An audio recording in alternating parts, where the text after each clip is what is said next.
Good morning, Bucknutters. Welcome into the Bucknuts Morning 5 on Monday, February 23rd, 2015. I am Dave Biddle. We'll get to Bill Kurlick later in the show to talk Ohio State football recruiting. But first, I want to talk about the NFL Combine, which will wrap up later today. Former Ohio State wide receiver Devin Smith ran the 40 on Saturday in Indianapolis and was officially recorded at 4.42 seconds. Smith didn't run a sub 4.4 like he had hoped, but running a 4.42 on the notorious slow track at the Combine will not hurt Smith's status at all. Running a 4.5 would have hurt him, but not a 4.42. I still think he's pegged for the late first round, or perhaps the early second round at the worst.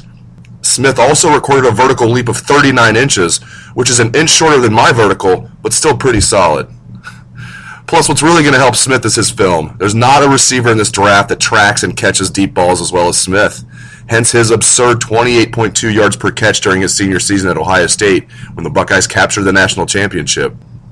Defensive tackle Michael Bennett did not run yesterday because he's dealing with a groin injury. Much like Jeff Hireman, who did not run on Friday because of an ankle injury, Bennett will run at Ohio State's Pro Day on March 13th. According to several reports, Bennett was very impressive during the interview sessions with NFL teams, which comes as no surprise. Michael's a natural leader and very mature. He will be a second-round pick most likely. Cornerback Duran Grant is expected to run the 40 later today, and it will be very interesting to see how he does. If Grant runs well, and I think he will, he can earn himself a third-round grade. I keep seeing fourth or fifth round for Grant, but I'm not buying it. He doesn't have great size for a corner at 5'10", 200 pounds, but he's not all that undersized. He's tough, he tackles well, he's solid in coverage, and he's fast. And if he proves he's extremely fast today, his stock could skyrocket. Now for the latest on recruiting. Let's go out to the dean of Ohio State football recruiting, Bill Kurlick. When it comes to adding big-time offensive firepower to the program, the potential is there for the Buckeyes 2016 recruiting class to be something really special.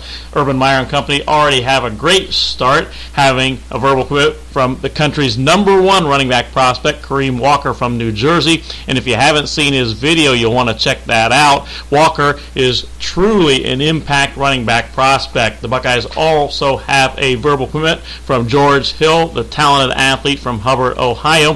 Hill has been recruited to play the slot position for Ohio State, but also get touches in the backfield at running back, and he too has game-breaking abilities. And then the Buckeyes are hoping to land Demario McCall, a super athlete from North Ridgeville, Ohio. McCall is being recruited as a guy that can kind of do it all if he becomes a Buckeye. He could line up in the backfield and get touches there. He could play out in the slot, and he could also split out at wide receiver. And McCall is a tremendous prospect that I think the Buckeyes eventually end up landing. And then when you move out to wide receiver, Austin Mack from Indiana is a 6'2", 205-pounder that has a chance to be a tremendous wide receiver prospect, and the Buckeyes, I think, are in great shape to eventually land Austin Mack. And then you have wide receiver Justin Lane from Cleveland Benedictine, Ohio, another prospect that I like the Buckeyes' chances of landing. Lane would bring a 6'3", 180-pound frame to Ohio State, along with outstanding speed, great athleticism, and certainly the combination of Lane and Mack as Ohio State wide receivers would be tremendous to add to the Buckeyes 2016 recruiting class. And then you move out and look at the Buckeyes already have commitments from Kier Hawkins from Maple Heights High School. Hawkins has been recruited as a big H-back slot type guy for Ohio State, and he certainly could create mismatches and will be outstanding in an Urban Meyer's offense. And then tight end Jake Hausman is more of the traditional tight end. The Cincinnati Moeller star is a 6'5", 235-pounder that will give Ohio State a fine threat at the tight end position, and also a very good blocker. And certainly there are many other prospects the Buckeyes could land, but all those prospects, I think, have a very good chance of ending up in the Buckeyes 2016 recruiting class, and that could really add some special talent, special offensive firepower to the Ohio State program. Of course, the Buckeyes are already in great shape with offensive firepower, and it looks like more of the same heading to Ohio State's way. The beat goes on the recruiting front for Urban Meyer and company. Thank you, Bill. Good stuff as always. Turning to basketball, unfortunately, Ohio State suffered a 64-57 loss at Michigan on Sunday in what was one of the worst losses of the season for the Buckeyes, if not the worst loss. This is a Michigan team that entered play 13-13 overall and 6-8 in the Big Ten.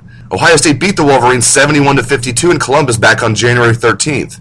However, the Buckeyes did not come ready to play yesterday and quickly found themselves down 7-0.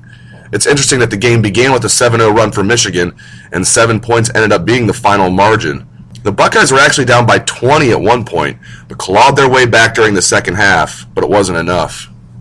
It was another dreadful day for Ohio State's senior class. Shannon Scott was just 1 of 6 from the floor and scored just 2 points. He also had just 3 assists to go with 2 turnovers. Amir Williams continues to do everything you don't want your big man to do, including bringing the ball down low every time he catches it. How Scott and Williams were once McDonald's All-Americans is one of the great mysteries in American history. Any way you cut it, this was a horrible loss for Ohio State. I still don't think they're on the bubble to make the NCAA tournament, though. They'll get in. They just won't have anything resembling a good seed unless they win their final 4 regular season games, which would include a win over Wisconsin in Columbus on March 8th. Anything short of going 4-0 during this stretch, and the Buckeyes will be looking at a number 8 seed at best. It's feeling like another one-and-done year for Thad Matta's crew. On the recruiting front, hopefully Matta starts recruiting the state of Ohio better. It's tough knowing that the 3 best players from Ohio in the 2015 class, Luke Kennard, Carlton Bragg, and Issa Ahmad, are all going elsewhere. Matta did a good job of recruiting out of state in his 2015 class, but he needs to step up his efforts in his own backyard. Losing the top 3 recruits from the state of Ohio in a particular year reminds me of something former Ohio State women's coach Jim Foster might do. Now, Matta is light years better than Foster, don't get me wrong. I'm just saying that going 0 for 3 on Ohio's top recruits reminds me of something Foster might do. You just can't do that and expect to win big. On the site right now, Bill Kurlick already has his What I Am Hearing column on the site for subscribers. It includes items on 2016 4-star safety Marlon Carricker from Georgia, 2016 4-star corner Joejuan Williams from Nashville, and 2017 defensive tackle Jerron Cage from Cincinnati Winton Woods. If you're not a subscriber, try our buy 1 month, get 2 months free deal. Thanks again to the Dean of Ohio State Football Recruiting, Bill Kurlick, and thanks to you for tuning into the show. I appreciate it, and I hope you have a great day. Take it away, best damn band in the land.